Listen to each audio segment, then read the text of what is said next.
Donc, bonjour mes frères et sœurs, et nous allons continuer ce matin notre étude dans l'Apocalypse. Nous sommes rendus au chapitre 10. Donc, on avance à grands pas. Et chaque chapitre est comme une vision que Jean a.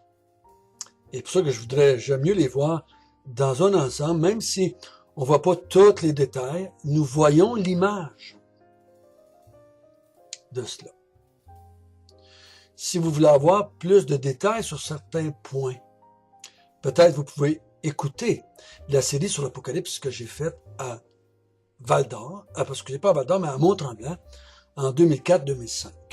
Vous pourrez écouter cela, et ça va peut-être vous donner quelques détails, quelques explications de plus. Notre Père du ciel, merci. Merci que ta patience a une limite. Parce que dans le mot patience, il y a une connotation de temps. Et la patience, ta patience, notre Dieu, a une limite. Et la limite, c'est le jour que tu as décidé, toi, de toute éternité, de répandre sur le monde ta colère. Guide-nous ce matin en étudiant ce chapitre 10 qui nous parle de la fin de ta patience. Au nom de Jésus. Amen. Si vous voulez bien, nous allons commencer par lire le chapitre 10 au complet. Je vis un autre ange puissant qui descendait du ciel, enveloppé d'une nuée. Au-dessus de sa tête était l'arc-en-ciel, et son visage était comme le soleil, et ses pieds comme des colonnes de feu. Il tenait dans sa main un petit livre ouvert. Il posa son pied droit sur la mer et son pied gauche sur la terre. Et il cria d'une voix forte comme rugit un lion. Quand il cria, les 7 tonnerres firent entendre leur voix. Et quand les 7 tonnerres eurent fait entendre leur voix, j'allais écrire, mais j'ai entendu du ciel une voix qui disait « Scelle ce qu'ont dit les 7 tonnerres, et ne l'écris pas. » Et l'ange, que je voyais debout sur la mer et sur la terre, leva sa main droite vers le ciel. Il jura par celui qui vit au siècle des siècles, qui a créé le ciel et ce qui s'y trouve, la terre et ce qui s'y trouve, et la mer et ce qui s'y trouve, qu'il n'y aurait plus de délai. Mais qu'au jour de la voix du 7e ange, quand il sonnerait de la trompette, le mystère de Dieu s'accomplirait, comme il l'a annoncé à ses serviteurs, les prophètes. Et la voix que j'avais entendue du ciel me parlait de nouveau et dit, « Va, prends le petit livre ouvert dans la main de l'ange, qui se tient debout sur la mer et sur la terre. » Et j'allai vers l'ange, en lui disant de me donner le petit livre. Et il me dit, « Prends-le et avale-le. Il sera amer à tes entrailles, mais dans ta bouche, il sera comme doux comme du miel. » Je pris le petit livre de la main de l'ange et je l'avalai. Ils furent dans ma bouche doux comme du miel. Mais quand je l'eus avalé, mes entrailles furent remplies d'amertume. Et puis on me dit, il faut que tu prophétises de nouveau sur beaucoup de peuples, de nations, de langues et de rois.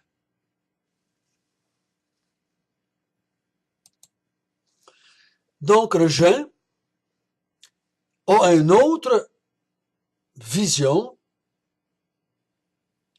dans le ciel. Souvenons-nous, il avait été ravi au ciel, à partir du chapitre 4. On dit, monte ici, je te montrerai ce qui doit venir dans la suite des temps.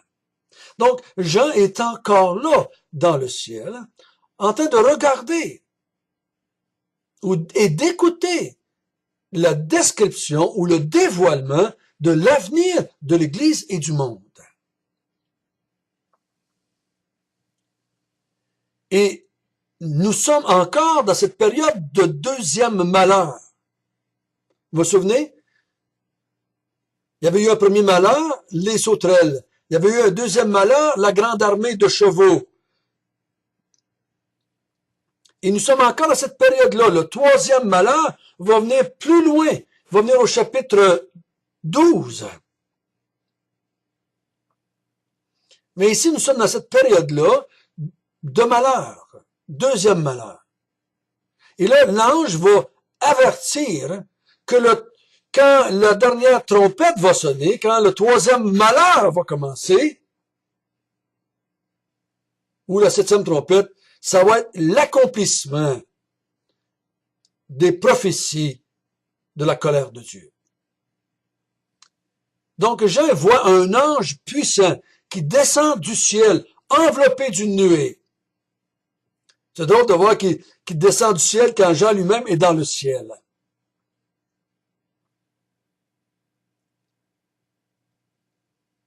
Et cet ange-là a un arc-en-ciel, et son visage était comme le soleil, et ses pieds comme des colonnes de feu.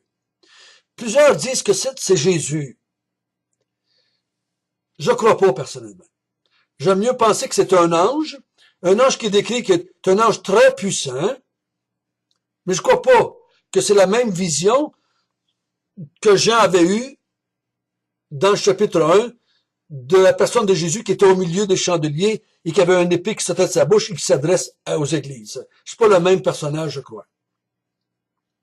Mais c'est un messager qui vient de la part du ciel. Et que c'est important, frères et sœurs. L'Apocalypse, ce n'est pas des armées qui se battent sur la terre. Ce n'est pas la Chine contre les États-Unis. Ce n'est pas des choses humaines. C'est le ciel qui s'attaque à la terre pour la détruire. Et pour amener une fin à ce monde tel que nous le connaissons. Pour emmener l'apogée du royaume de Dieu. Pour installer le royaume de Dieu et détruire tous les impies. C'est ça, l'Apocalypse.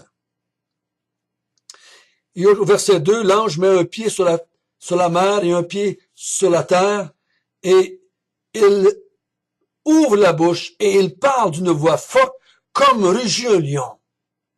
Il cria comme les 7 tonnerres font beaucoup de bruit. Et les tonnerres sont souvent des signes que le message va être dur, c'est un jugement, c'est une coronation.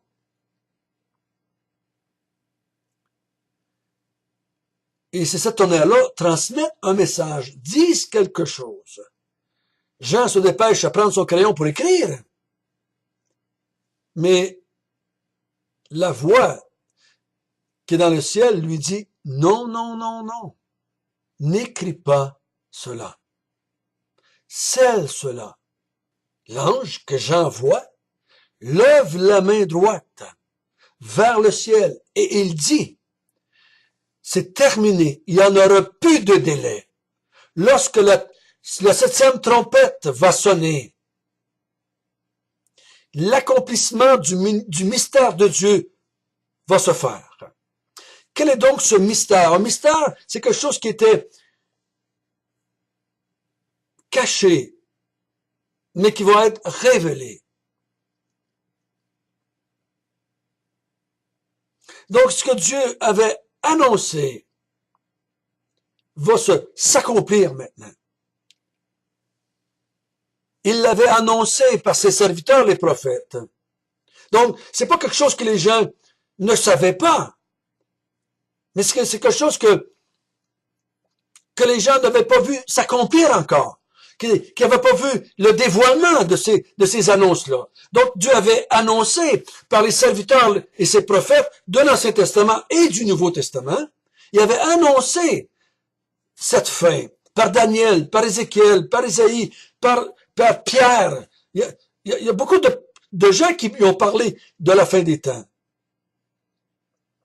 Il dit, quand la voix du 7e ange va retentir, cette trompette va sonner, va s'accomplir ainsi les prophéties faites par les prophètes et les serviteurs de Dieu. Ça va finalement arriver. Dieu n'a jamais laissé son peuple et le monde dans l'ignorance.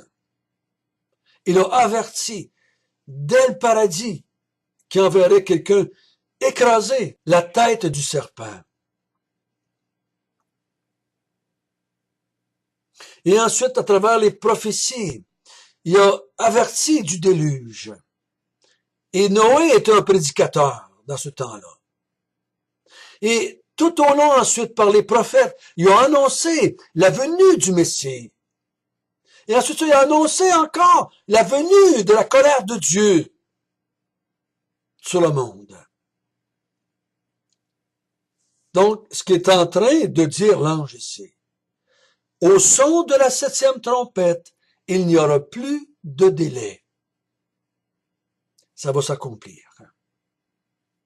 La voix, au verset 8, la voix qui a entendu du ciel, la voix de Dieu, la voix de Jésus, lui dit, prends le livre et avale-le. Prends le livre de la main de l'ange qui se tient debout sur la terre et la mer. J'allai vers l'ange et je dis à l'ange de me donner le livre. Et l'ange me dit, prends-le et avale-le. Il sera amer à tes entrailles, mais dans ta bouche, il sera doux comme du miel. Jean prend le petit livre et il le mange, il l'avale. Il reçoit le message de Dieu. Parce qu'un livre, c'est écrit. Et ce qui est écrit, c'est un message. Donc, il reçoit le message et il le reçoit et il l'avale. Il dit, dans ta bouche, ça va être doux comme le miel. C'est bon de recevoir le message de Dieu. Mais dans tes entrailles, ça va être l'amertume. Ça va être l'amertume. Oh, il y a tellement d'interprétations là-dessus. Mais ce qu'il est en train de vouloir dire, à ma façon de comprendre cela, le message qui est contenu dans le petit livre, pour certains, ça va être un goût de miel, une belle annonce, un beau message, un bon message. Et pour d'autres, le message va être rempli d'amertume. Parce que le message qu'il a reçu, qui pour lui, pour certains va être un goût de miel et d'autres un goût d'amertume, il doit le prophétiser. Parce qu'il dit au verset 11, puis on me dit, il faut que tu prophétises de nouveau sur beaucoup de peuples, de nations, de langues et de rois. On sait que c'est pas Jean qui va faire ça. Jean est en prison, il est rendu un vieillard, il va plus faire ça. Il va plus faire ça. Ou est-ce que c'est par ce qu'il va écrire? Est-ce que c'est par le livre de l'Apocalypse qui va causer, pour certains, un goût de miel? Cet Apocalypse va être pour certains quelque chose de bon à recevoir. Et pour d'autres, ça va être un message d'amertume. Possible. On pense que c'est par l'Apocalypse, ça peut être vrai, ça peut être bon comme interprétation, je pense. Parce que pour nous, qui lisons l'Apocalypse, oh, que c'est bon, que c'est bon, que c'est bon. Des fois, les chrétiens me disent qu'ils ont peur, qu'ils trouvent ça épouvantable. Savez-vous pourquoi? Parce que nos yeux ne sont pas à la bonne place. Ils sont sur la terre et sur les êtres humains.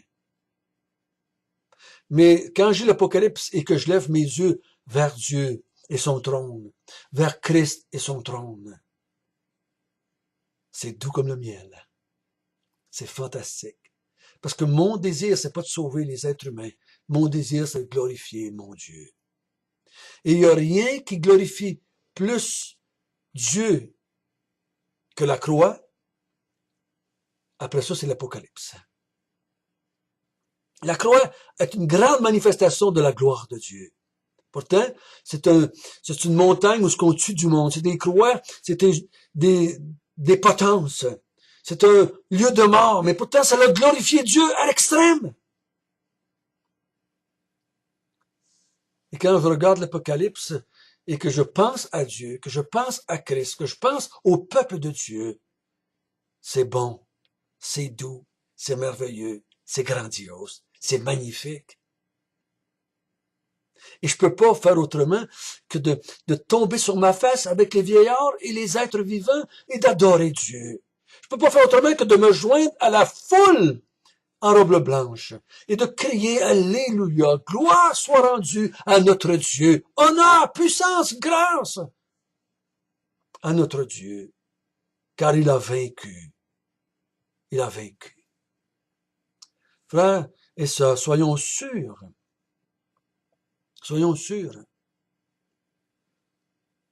que quand que nous lisons l'Apocalypse, que nos yeux sont tournés vers Dieu.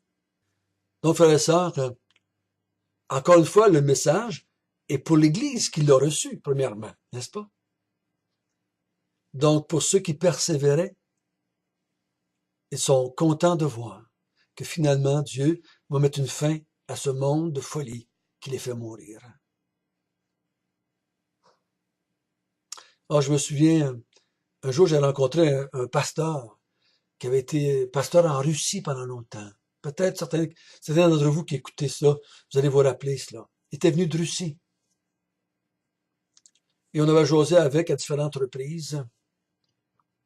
Et quelqu'un avait demandé, quand il était en prison, avec les autres chrétiens qui souffraient, qui mouraient, jour après jour, il y avait des chrétiens qui mouraient dans ces prisons-là. Il nous a dit une fois que dans la cellule ce qui était, la nuit, il ouvrait une porte et des rats venaient dans sa cellule. Il devait se battre pour sauver sa vie. On lui a demandé, qu'est-ce qui vous a donné la capacité de continuer, de garder la foi? Et sans hésiter, il a dit, l'Apocalypse, le retour du Seigneur. Il dit, quand on est dans ces moments-là de souffrance extrême et que la mort est là, possible à tous les jours, ce que nous désirons le plus, c'est le retour du Seigneur. On pense pas à des autos, on pense pas à des maisons, on pense pas à la santé, on pense pas à personne d'autre. On pense seulement, Seigneur, viens mettre une fin à cette folie de l'être humain. Viens établir ton royaume. Viens emmener vengeance sur ton peuple. Ça ressemble pas mal à l'Apocalypse, hein? Puis il dit à ceux qui sont dans l'Église que lui, Jésus, appelle à la repentance. Il dit, repentez-vous. Parce qu'il va venir un temps où il n'y aura plus de temps, plus de possibilité de se repentir. Revenez à moi. Notre Père du ciel, merci de cette belle image, merci de cette belle vision qui nous montre encore une fois que tu as déterminé les temps et les moments que ça va arriver. Seigneur, donne-nous d'être des témoins dans le monde dans lequel nous vivons de l'Apocalypse. Des témoins qui ont un temps pour se repentir et il y a un temps où il n'y aura plus de possibilités.